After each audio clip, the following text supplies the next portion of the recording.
American history. What is it? Why is it important?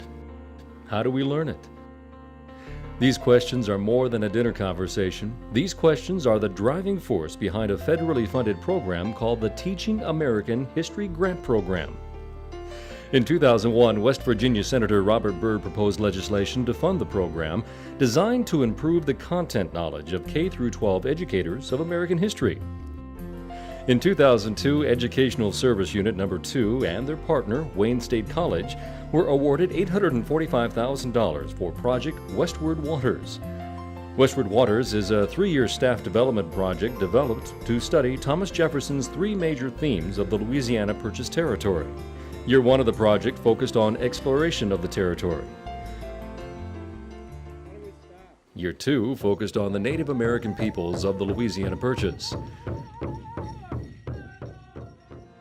And Year 3 focused on the navigational trails of the area. This is an overview of Year 3, Navigational Trails of the West. When the year began in October of 2004, little did the participants know that they would experience the thrill of literally traveling the nation from sea to shining sea. Knowing that their Year 3 experience would finally tie all 3 themes together was a rather bittersweet realization. While this was to be the final year of the project, participants eagerly began the year with a fall workshop led by Year 3 historian Dr. Don Hickey. During the workshop, Dr. Hickey outlined the year's course of study as new resources and reading materials were distributed.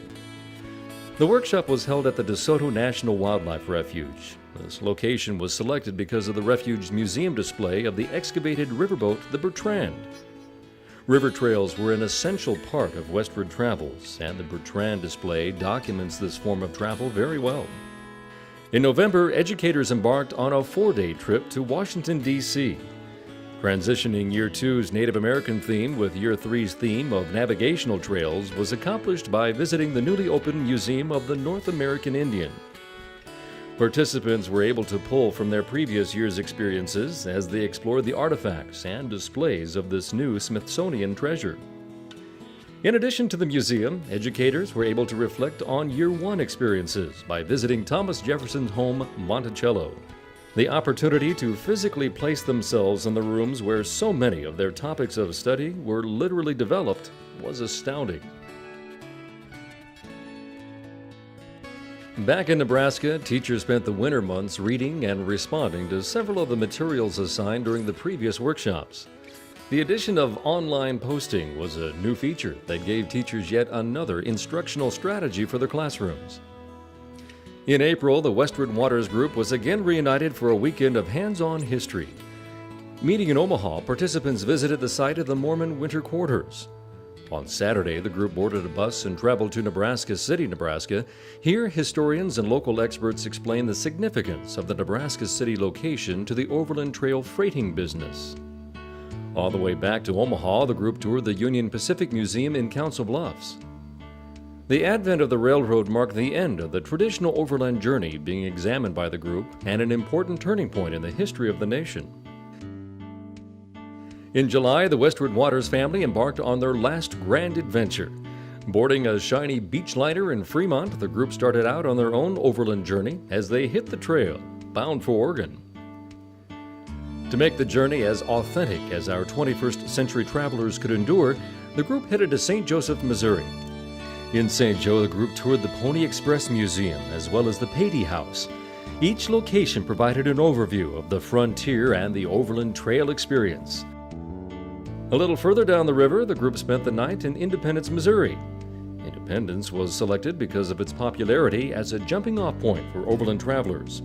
It was here that a majority of the westward migration would pass on their quest for new opportunities so many years ago.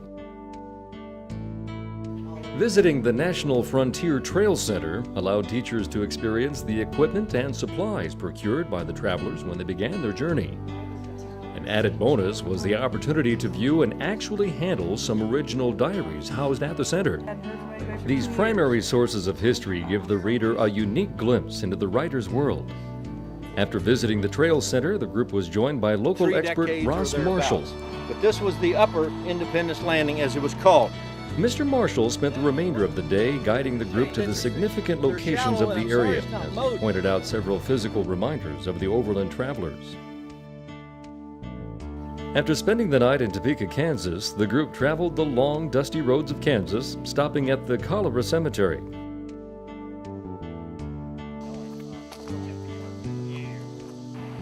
Scott Springs, Alcove Spring,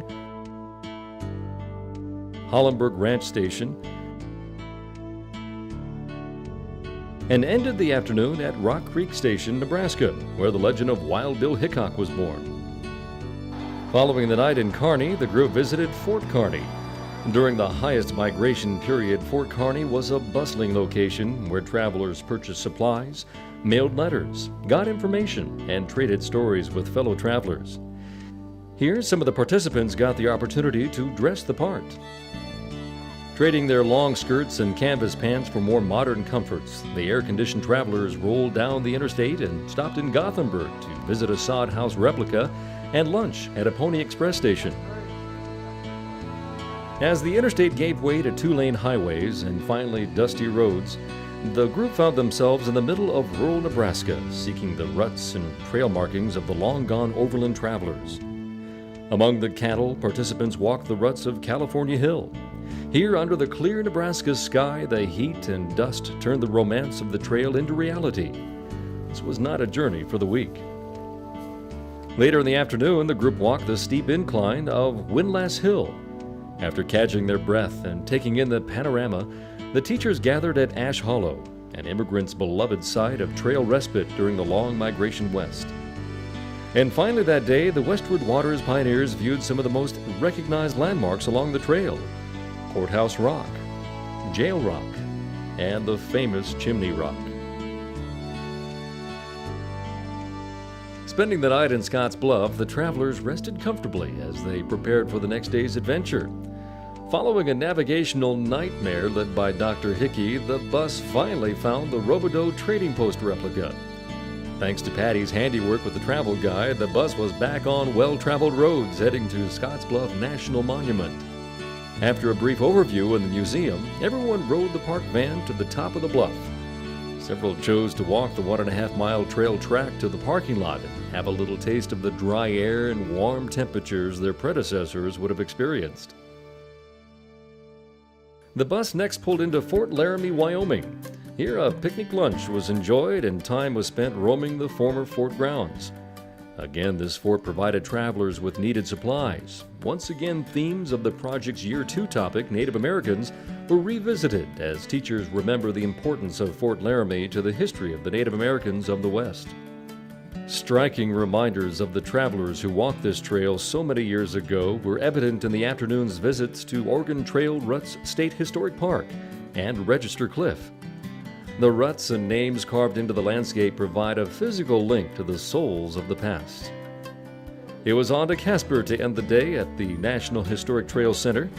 This center provided participants the opportunity to view multimedia offerings, practice simulated river crossings, and test their strength in pulling handcarts. It was evident at this location that the people who survived this trip must have had courage and stamina. After an evening recovering from the effects of loaves of onion rings in Casper's famous Sanford's Grub and Pub, the 21st century immigrants were eager to climb the often noted Independence Rock.